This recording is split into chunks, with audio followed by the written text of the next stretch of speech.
Că în viață fără cola o grămadă de lucruri n-au niciun sens. Pepsi-ul tot timpul trebuie să stea în spatele meu, în dreapta. Da, aici. Aici Pepsi-ul, lângă el paharul. Asta ce înseamnă? Înseamnă că și cu ochii închiși pun mâna pe Pepsi. Da? Deci nu există riscul să nu găsesc Pepsi-ul. Dar așa, dacă îl pun pe acolo pe jos, gen, nici nu știu unde l-am pus. Nu. Aici ai tot. Fiți atenți, am fost să-mi iau suc și mi-am luat 2 sticle de Pepsi. Asta nu știu dacă e Pepsi Cola sau Cola, nu știu exact. Hai că le desfăcem și vedem imediat. Bun, hai să desfăcem Pepsi-urile astea, să vedem dacă e Pepsi sau e Cola sau ce. Începem cu Pepsi Cola. Nu știu ce-o fi. Cred că e Pepsi, că n-ar pune Coca-Cola Pepsi în titlu, pe sticlă, nu? Pepsi, Pepsi. Iar ăsta tot Pepsi. Pepsi normal.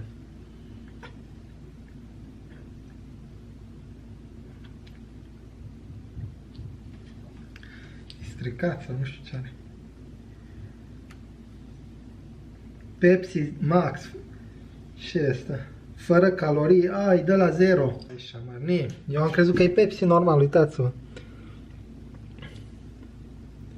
Fără calorii, de la 0. Vai, șamar. Bă, ce țeapă mi-am luat pe ăsta. Dar măcar îl am pe ăsta, e ok. Hai că-l și arunc.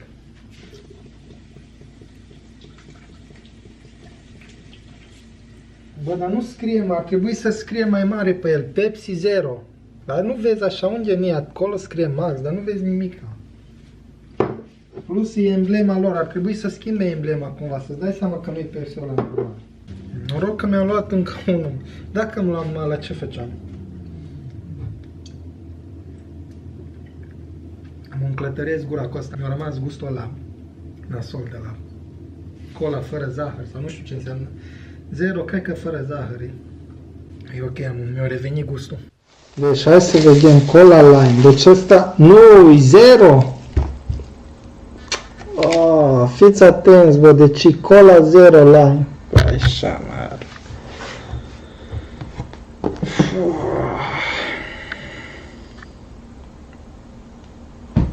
Bă, cum să-mi dea cola lime 0? Adică n-are niciun sens. Hai să o gust totuși. N-am băut niciodată din asta.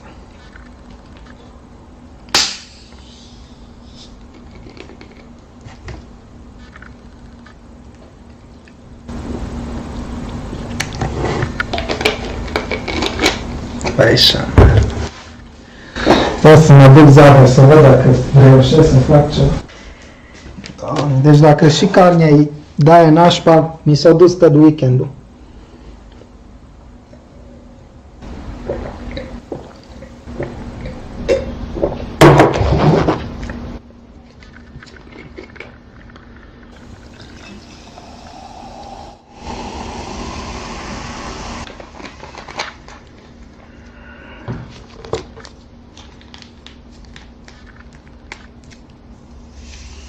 Wow! Bă, ești nebun!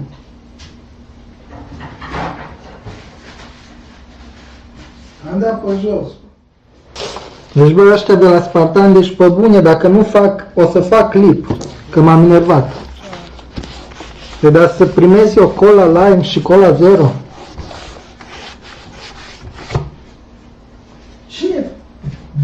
Cine cumpără așa ceva?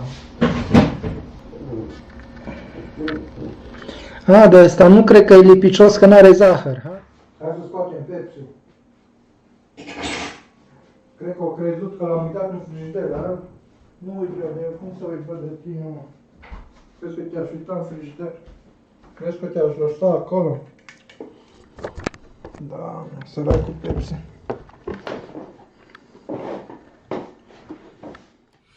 Bun, atunci hai să gustăm în fiecare, nu știu cum îl desfac pe ăsta.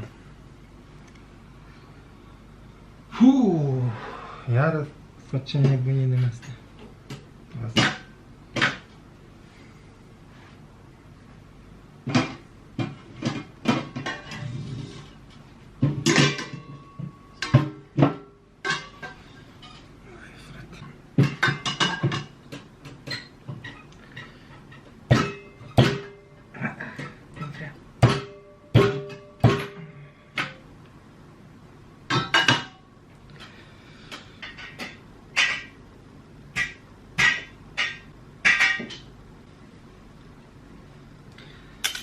am desfăcut.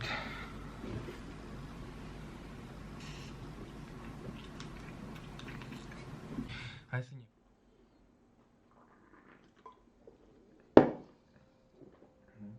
Wow, bă, fără cola asta era nașpa rău.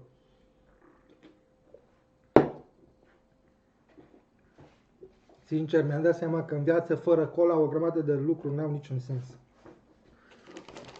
Nu te poți bucura de ele. E ca și atunci când îi se rupe la o fată tocul de la un pantof, știi? Adică în rest totul e ok, dar atâta chestia aia o descentrează rău. Așa mă descentrează și pe mine când văd că nu pot bea un cola sau un Pepsi. Gazele astea de la Pepsi chiar te torni în jos, ele vin în sus, se blochează, te scutură, știți cum e.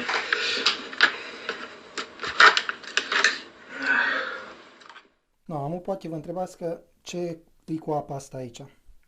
No, mă duc acolo și îi zic la casieră, no, dă-mi te rog un suflaki, meniu, nu știu ce, cu cola. Și îmi zice, da, nu mai avem cola că îi legea aia că trebuie să returnăm sticlele și nu știu ce, că deci, ca idee ei nu au doze, ei au numai sticle și practic dacă mânci acolo îți dă suc la meniu. Dar dacă îți iei la pachet, nu-ți mai dă suc că ei nu au numai în sticle, deci n-au la doze, n-au la plastic. No. Și practic mi-am luat o apă plată și zic că treia, dar nu ai ceva, nu știu, suc la plic sau ceva, că aș bea și din ala numai să nu beau apă. No. În fine. Practic asta e toată faza, că îți trebuie suc la meniul din asta, nu-ți trebuie apă. Cine bea apă la suflaki? Am serios. Adică apa am și acasă, îmi curge apă de aici. Ha?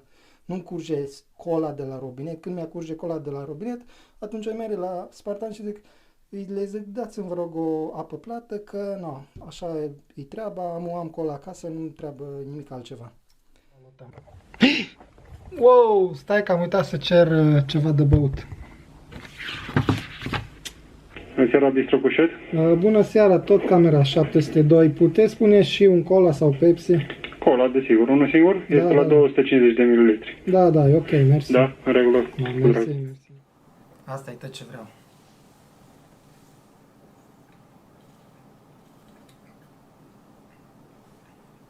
Aur.